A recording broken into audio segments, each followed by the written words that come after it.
สบายดีปีโป้สนิทวันนี้มาพบกับน้อยอยู่นาเนาะสิมารีแอคชั่นหนังบันบุงนาวางจากที่เราเคยแสดงไปก็เกือบ 4-5 ปีขึ้นหลังแล้วแหละหรือ 6-7 ปีแล้วแหละแต่ว่าก็ยังกลับมาเบิ่งคลิปเดิมก็ยังรู้สึกเป็นตาอยากหัวนะแบบว่าเฮาก็แสดงไปได้จังได๋สินะก่อนอื่นก็ต้องขอขอบใจทางโปรดิวเซอร์ใหญ่ทางเจ้าพ่อผู้ไทยเธออยู่นาเนาะที่เพิ่นเขียนบทให้ข้าพเจ้าได้เล่นในหนังเรื่องนี้ก็ถือว่าเป็นที่รู้จักในหลายๆคนนะอย่างไปไสก็เขาก็ถามว่ามือพิ้นขี้เหล้าสินะ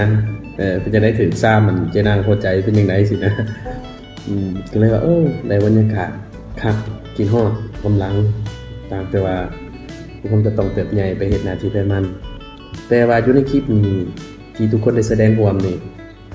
ก็ถือว่าเติบใหญ่นะปัจจุบันนี่ก็ถือว่าโอเคเลยบ่จะเป็นกิมมี่สิทธิพลสิสุดาวันทองทิพย์สิก็ไปเป็นสะใภ้ไทยแลนด์แล้วบอนวิไลเจนางพอใจพ่อบ้านต้อยพ่อบ้านดองอยู่หน้ามันจะเป็นบ่าวหนุ่มอยู่หน้าน้องแซมวิไลสอนรวมทั้งข้าพเจ้าก็บ่ได้หายไปไสเนาะข้าพเจ้าก็ยังวนเวียนอยู่กับดนตรีคือเก่าไปทัศนะบ่ไปศึกษาต่อบ่ก็แม่นจะเกี่ยวกับดนตรีคือเก่าก็บ่แน่นะถ้าคลิปนี้ถึงโปรดิวเซอร์ใหญ่ทางเจ้าพ่อผู้ไทยเพิ่นอาจจะเฮ็ดหนังออกมาอีกก็ได้หวังว่าเพิ่นจะได้ไปเป็นขี้เหล้าบ่พื้นคนอยู่ในคลิปนั้นๆเอามาเบิ่งรีแอคชั่นนำกันว่ามันเป็นจังได๋เป็นตาอยากหัวส่ำใด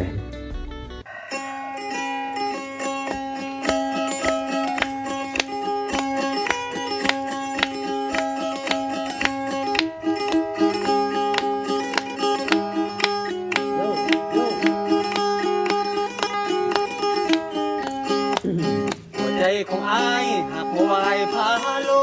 หักผู้สาวเซโนตั้งแต่งานพาป่ามาจนวันนี้ก็ยังมาเลิกบ่ลามาจนวันนี้ก็ยังมาเลิกบ่ลายังคิดเห็นหน้าอยู่แค่แวะมาแล้วเช็ดโต้นะว่าแล้วพวกสู้นี่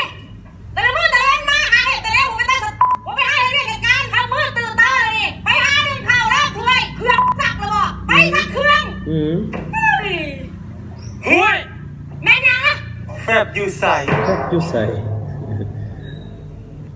เพราะว่าอันต้อยตะปูแปดก็มาปานนี้เลย